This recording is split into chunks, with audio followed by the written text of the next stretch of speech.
there's a comfort, I feel, in taking their route. We'll take care of you. The government's got your back. Tire will take care of you. A lot of these things don't pan out to be true, but the comfort, I feel we have a society, and I'm speaking strictly mainly for the West, in which comfort is almost the goal of, and it's just to get a comfortable job that has a comfortable pay, that you don't have to think. And thinking as a tool for living, I have found, is probably the greatest tool I've had as I delve out away from my home, and I've lived outside of the country for a very long time, and my ability to adapt and think and rationalize and learn to read people and learn to read things. And all of those experiences are very uncomfortable when you show up in the country and you don't speak the language, you don't know anyone. It's very uncomfortable. You have to constantly, and I watched myself get very good at doing that, to which I'm at the point where the world seems small. To travel someplace now seems small. I've built up networks, I've built up skills and experiences, and I so want everyone to have that same ability and to not feel that, because I think it allows for communication, like you said, which is having an open communication. I don't read through the ideas of what it's like to be in Croatia through the news. I'm not force fed to me. I go there, I get it, I speak the language, I can read, I can watch TV, I can read books, and so I find that, fascinating in and of itself. But one remark, the way of comfort is directly opposed to the way of mastery.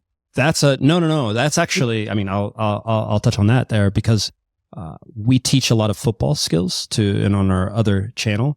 And it's very strange to me now, because as of 15, 20 years ago, players just wanted to be very, very, very good at the sport. They wanted to become masters of the sport. And one thing I've discussed, and other people have discussed that are 10 to 15 years older than me, is that players, young players in the game now, don't want to be masters of the game. They just want to be seen on TikTok or seen on social media as having the skills. And what has happened is that a whole bunch of teachers have popped up that don't have mastery of the sport or the skill. They have an ability to convey maybe the basics, but then they teach. And then so it made me think of something that had happened in the 70s and 80s in the US, which was players from England who weren't good enough to play in England, which was the top of the top. They moved to the US, and they started coaching, and they would tell people that they were excellent players over there. And what happened is that they made these big giant facilities. They taught thousands and thousands of kids how to play the game, obviously at a subpar level because they had no mastery themselves, but because it was a new thing for the Americans and they were seduced by the English accent. To some degrees, it wasn't just England, but many places did this because it brought up a level of, it stagnated the society. It stagnated the game.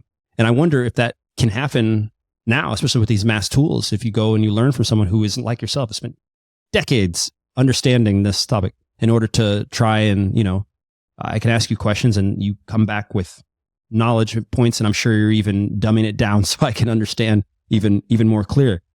And so I totally get that point. It's completely against mastery and just having the easy route, let's say.